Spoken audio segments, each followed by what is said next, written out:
Okay, so welcome everyone. This is the release working group meeting. Today is the 19th October 2023, and we are here to talk about, go through the agenda, the regular agenda. And before going through the items here, let me ask, does anyone have any announcement, anything they want to share to the rest of the group? Well, for the announcement, Node.js 21 is out. It was finally a smooth release. I didn't look to the issues yet, so I won't be looking to it. So I can just assume that it's going well. You don't want the bad news then. Okay, yeah. And then next week, we will promote Node.js 20 to LTS. And yeah. Awesome.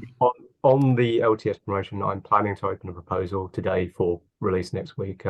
Main reason is in the TSC meeting, I think it was last week, not this week's one, but either last week's or the one before that, there was an ask to put some a sort of a note about a known issue when we do the LTS transition. So I need to put a few words together and then open the proposal and then give some time for people to, check that the words meet what they wanted in the release notes. But yeah, I mean, there'll be no functional changes. It will just be the normal bit flipping, bumping to the next December minor, and yeah, this extra note in the release notes about the what was it? I think it was an issue with coverage and ESM or something like that. So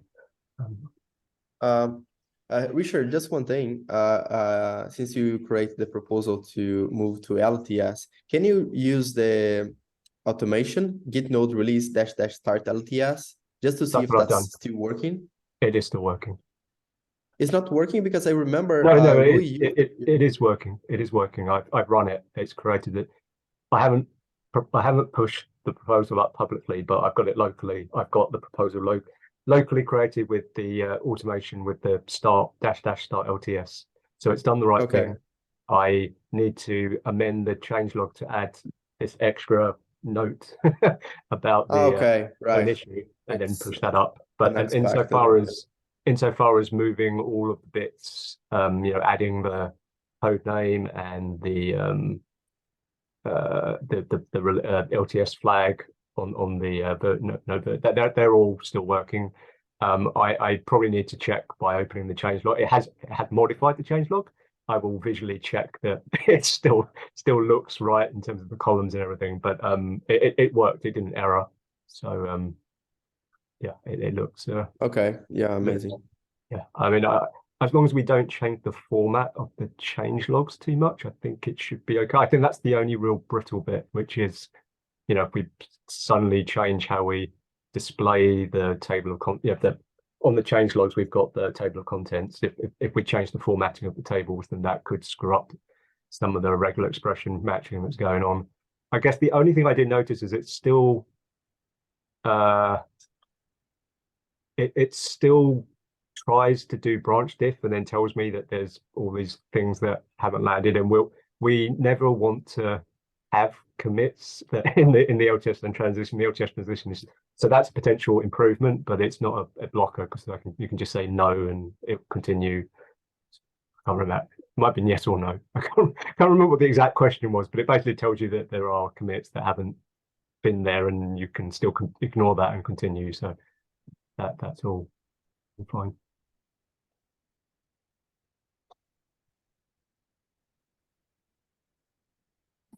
Cool. All right. So with that, I think we can move on to the regular agenda here. So I see we have this first item here with a few nominations. I know we want to discuss this later.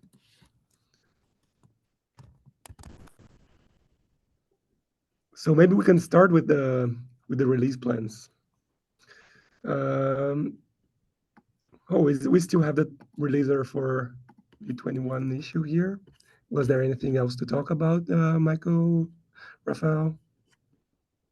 No, No, it I should think be. we can close it. Right. Sounds good.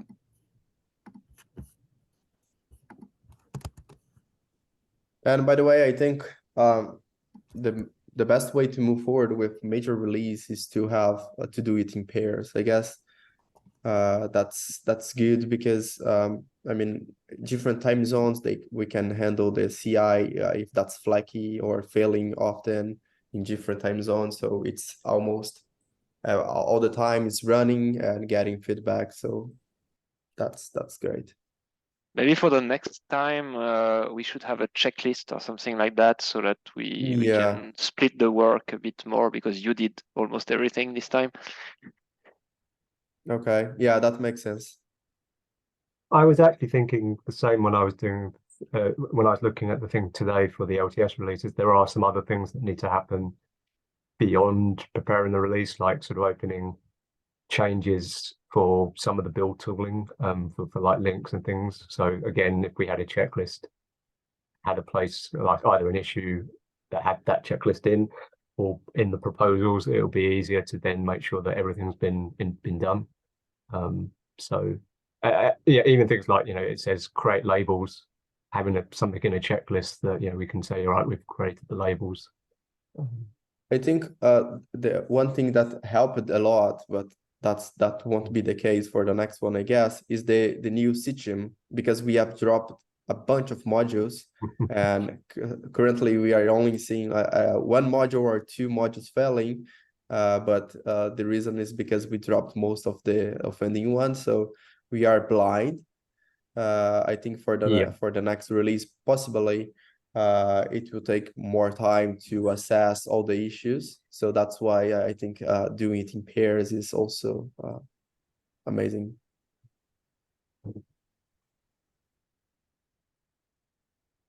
Yeah, I think it's a great idea just to have a backup too, right? I think it's always a good idea. Yeah. Great. Okay, and the next item here is NPM 10. So I think the discussion here is if we updated. I think what is left now is whether to update. I think it's 18 is the only thing we haven't updated. So I think we've got NPM 10 in Node 20 now. But not on 18, right? Yeah. Not on 18. So they were hoping to get it in before 18 goes into maintenance, which is end of this month. I'm open to being a little bit flexible about the maintenance thing. If we are still happy for Node 10 to land in 18, because, you know, we have had challenges getting, you know, having releases with enough time to do those LTS releases. So, you know, I think it's unlikely we're going to have a proper Node 18 release this month, unless anyone else knows differently. You know, I definitely won't have time to work on it, and I know, you know, some few of you I've spoken to also are busy this month. So I mean, even in maintenance, we can still make calls on bumping things. Obviously, be a bit more careful, but I think we've had the discussions about Node 10 in Node 8, so NPM 10 in Node 18. I think the general feeling that I remember, I mean, feel free to correct me, was that while we would rather we didn't have to do it, we've kind of sort of reluctantly agreed to do it. So I think the blocker there is, you know, just having the time to do the releases.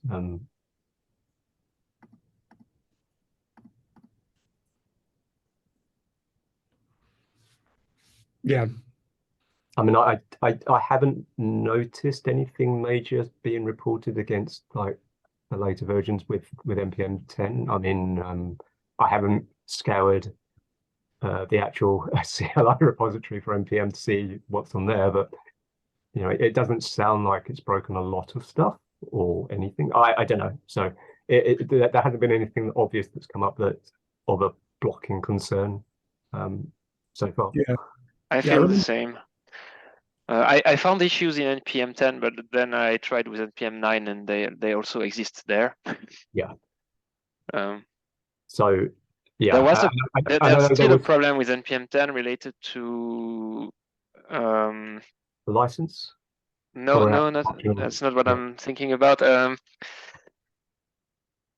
the automatic network selection. I don't remember the name of this flag. Oh, So Yeah. there are warnings that are printed in some cases when you run npm install in npm 10, but it only happens with node 20 because the flag is that's not because, yeah.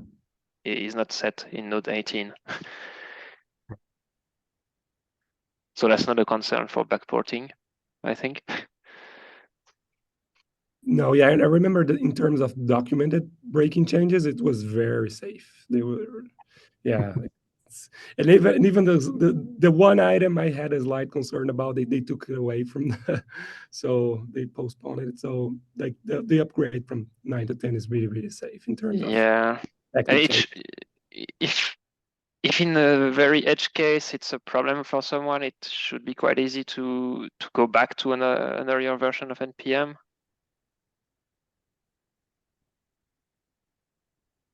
You mean for our release or? I mean, as a workaround, if some user is affected by a problem in npm 10, they can, in most cases, easily go back to npm 9 in their deployment, right?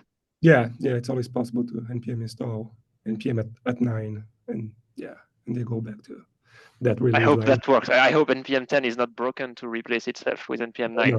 Yeah. I haven't tried it. I think there may be some issues if you're on Windows, but I think that's a general issue with the way npm installs itself for Windows, which is separate.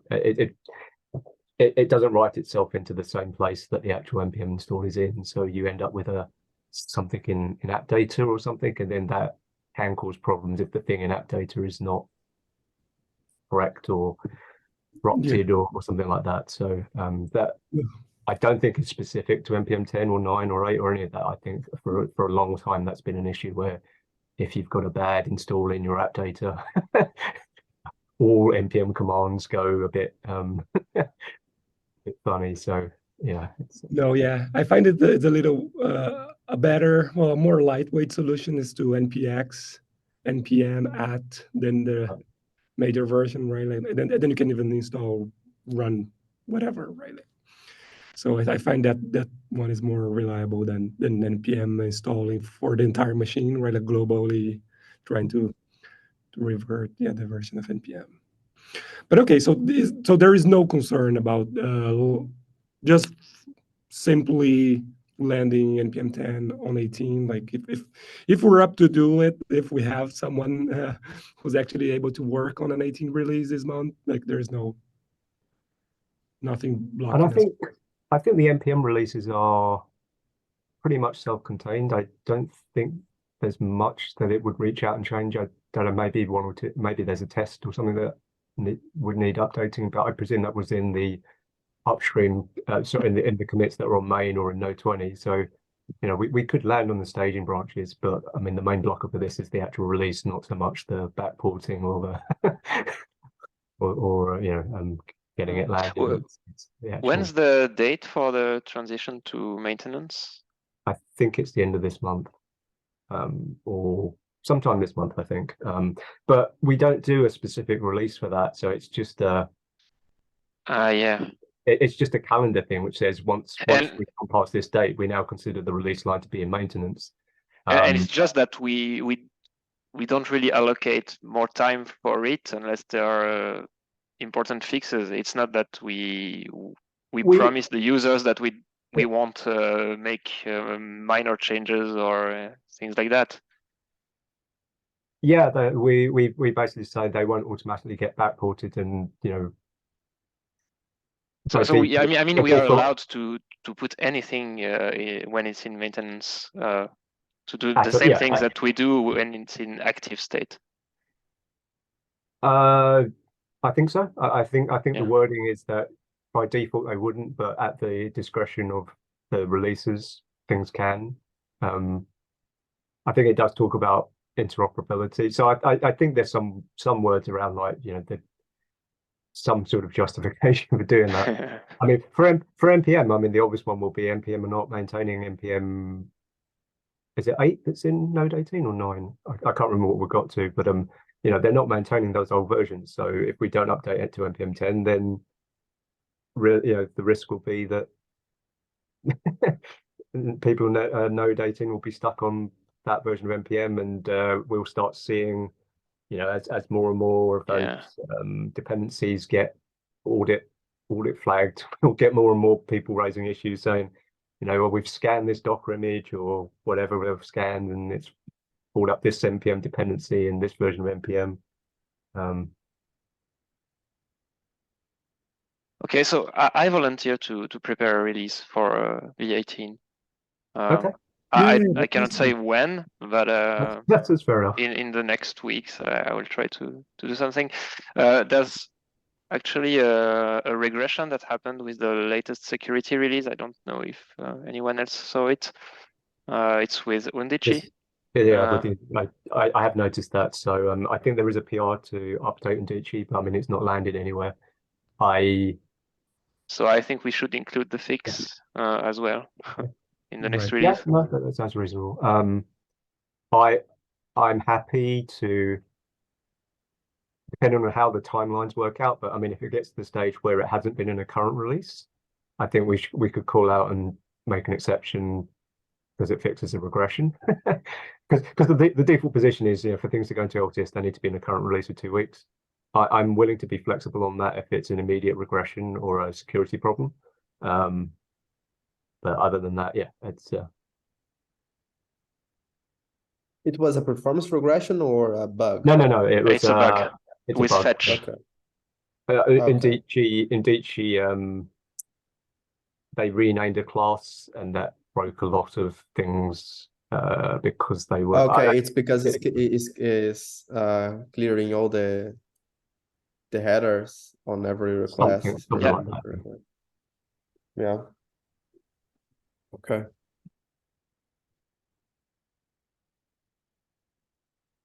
Okay.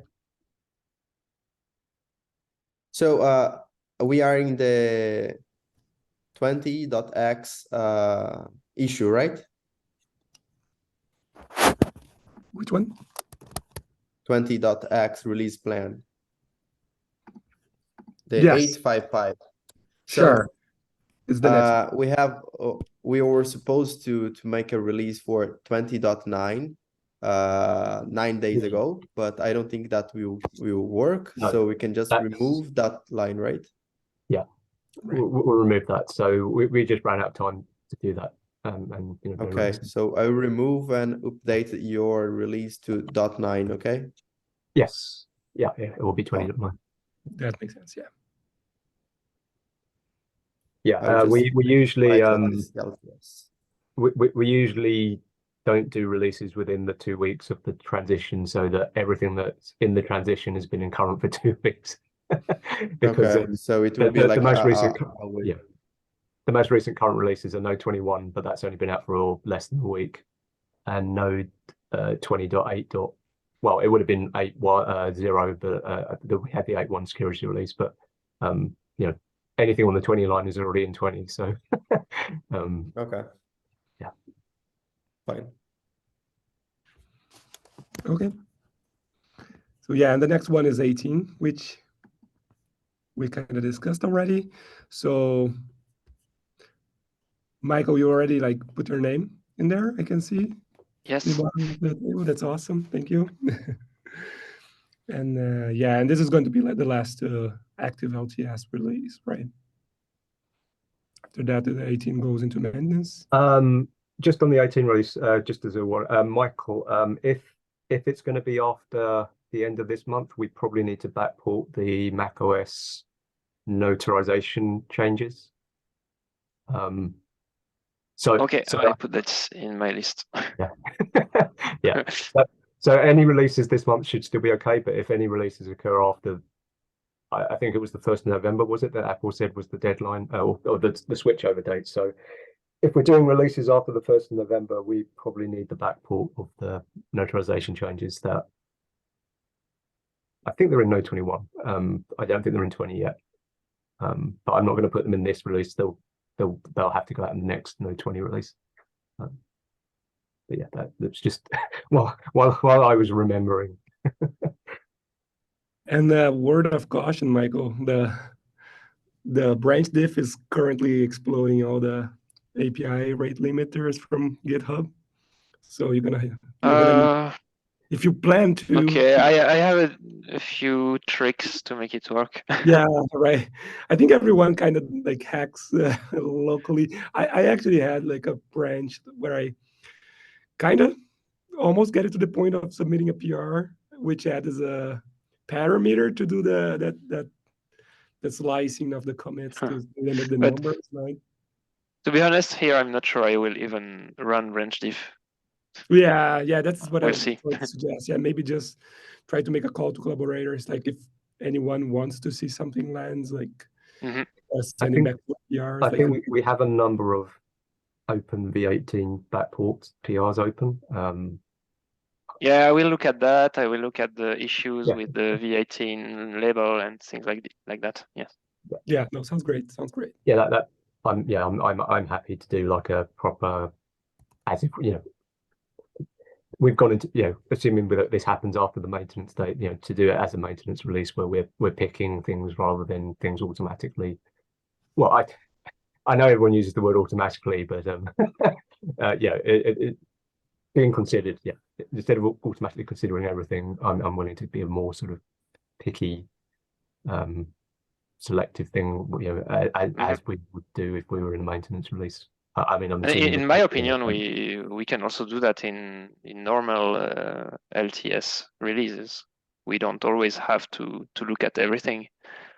Yeah, the problem with the normal LTS active ones is the more you pick, the harder it is to spot the things that. Well, yeah, it's fine. Yeah, it makes sometimes more difficult to cherry pick the things. Yes. I'm sorry, I have to leave now. Okay. That's great. Thank you. Okay, bye. Right, and then next item here, Rafael, if you want to talk about the proposal to clean up modules failing. No, well, it's actually in progress. We have declared bankruptcy. We are adding modules. What is the state right now? I tried. The state is like we are almost green, but we are blind though. So we are adding some modules, and but I think we are in a good position now. Like we are creating pull requests and testing it before landing it to the lookup.json. After that, I've created also. There is another issue I've created to that repository, which is the latest Sitchem results. I will send in the chat. Basically, I have created a proposal. Oh, it's not this one, sorry. It's the one that Matteo created. Is this link. Basically, I think we have two parts of fixing Sitchem. The first one is like, let's clear everything, declare bankruptcy, and keep going, adding modules and mark some of them as stable in order to make the Sitchem green. And the second part is like, let's make it reliable.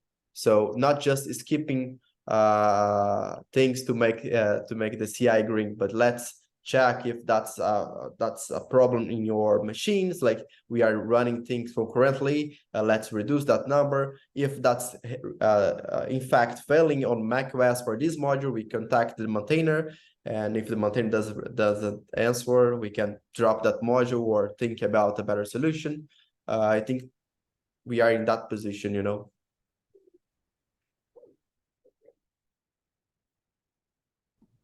Yeah. No, looks good. Yeah. But yeah, I appreciate it. I did see some of the Sitchem ones. Some of the platforms were actually green, which is such a rare sight. But as Rafael said, part of that has been because we're skipping a lot more stuff or remove some of the stuff. So there might be maybe coverage gaps. I don't even know what our previous coverage was, but I mean, the reason that a lot of those modules, some of those modules are there because they're popular, and some of those modules are there were there because they were considered to cover, aspects of the Node API that we thought were either had changes that were at risk, or then covered things that weren't covered otherwise. So yeah, there's always a risk by not running something. But yeah, doing something rather than just sitting and like we were and not doing anything. Is at least I meant like that's great. Like we are doing something, and I think we are. That will take some time. I expect more. I don't know, 2 months of work. But after that, I think we will be way more critical and adding more some modules or monitoring the actual modules. So yeah, yes. I think it's going to be ongoing, but hopefully if we can get it, actually passing in green, then it should be more easier to spot when something has regressed. It's always a challenge because we've always tested with the current versions of modules. So, some modules regress things by releasing a new version, and then something is, a test or something is broken in the new version of that module.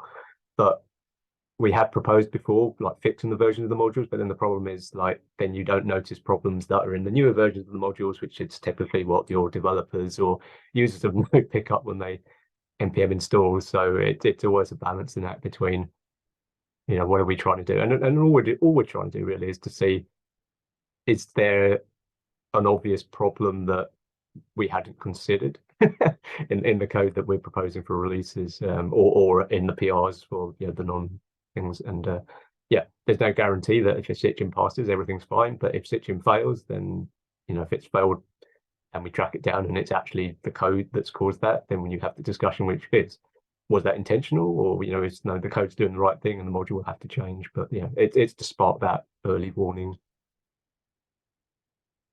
Yeah, but one last note on that, like as a releaser, like the thing that I would love to is just being able to scale Sitgem to run more across like all PRs, right? Like so that avoid the amount of surprises we end up having on releases, right? What is do anyone have any sentiment or ideas? I think collaborators would get annoyed having to wait for Sitgem to complete. So part of the cleanup of Sitgem, we turned off by default running everything in parallel. So Sitgem, the Sitgem job now, if you start it, it will run each module's tests one module at a time rather than trying to parallelize it. I don't think it added much time. I think it was, I can't remember, was it 20 or 40 minutes, which wasn't huge in the grand scheme of things because Sitgem does take like a couple of hours to run. But also we only run one Sitgem job at a time. So if people queue up more than one Sitgem job, we only run one at a time, because otherwise all of the machines would be stuck running Sitgem and not have the, we wouldn't have the spare machines to run the regular CI. So Beth's just running one platform. That's a possibility. Or we could even, I don't know, I suppose we could. No, I was going to suggest maybe we could time how long it would take to run actions, but I suspect the majority of the time will be compiling Node itself, which is always the problem on actions, because we haven't got a working C cache set up on actions, which is why the jobs compiling build testing Node on GitHub Actions takes longer than on the CI, because on the CI we have the ability to C cache. I think it should be possible, but all the times I've tried to do it on actions, it hasn't resulted in any speed ups. So there's something odd or needs to be looked at. Right. But yeah, I think the main thing is the time. The suggestion the only challenge with macOS is the disk space issue that we keep running into, but Linux is probably doable. Yeah, we can also maybe, I don't know how it works, but we can create a GitHub action to run it on every pull request that gets the label needs Sitgem. I mean, by default, for every pull request that needs a CI, because the other ones are just documentation, so we don't need the Sitgem. Yep, That's great. That sounds, I mean, very interesting because we can reduce the work for us a lot. And I think, Richard, did you play with it a while ago? I have the impression someone was trying to add a lighter sitgam action. No, I wasn't. We have one. We have a GitHub action in the Sitgem repo itself, Right. but that's running with a already built version of Node, either a released version of Node or a nightly. I think it's a released version. But so that's reasonably well. That's quicker because it doesn't have to build Node itself. But obviously, for the normal pull request to Node, you would want to build the pull request because that's what you're testing. It's not, not beyond the realms of doable, but yeah, it would require some work to get that. But yeah, I think the main blocker on it was time. So we'd have to see how much time that would add to a PR landing, because people always want their PRs to land quicker. But yeah, for Sitgem, because of how long it's taking on the platforms, we restricted it so only one Sitgem job runs at a time, so that we don't have all, say for example, all the Mac OS VMs in Jenkins. We don't want them all tied up running Sitgem, because then people normal CIs wouldn't get run. But I guess if we were running the Sitgem on every, I don't know, it is worth considering. So, all right. So, do anyone have any other item to discuss before we close the public session here? Yeah. I have a question. Sure. So for Node 20 version 20.9.0, will it be skipped, or will LTS be 9.0 instead of 10.0? LTS will be 20.90. Okay, thank you. Yeah. So we'll just go to the next December minor, which is 20.9. So yeah, we've removed that previous 20.9, and the LTS release will become the new 20.9. Okay. And LTS release would only contain the LTS version number bumping commits, or? Yes, no functional changes. It's the bump to the version number. There's a bit on Node version which says it's an LTS release, and when you run it, you'll get the process release object will say that it's I think it has the code name in it. I think it describes itself as Zion, but it has the things in process release which says this is an LTS release. Yeah.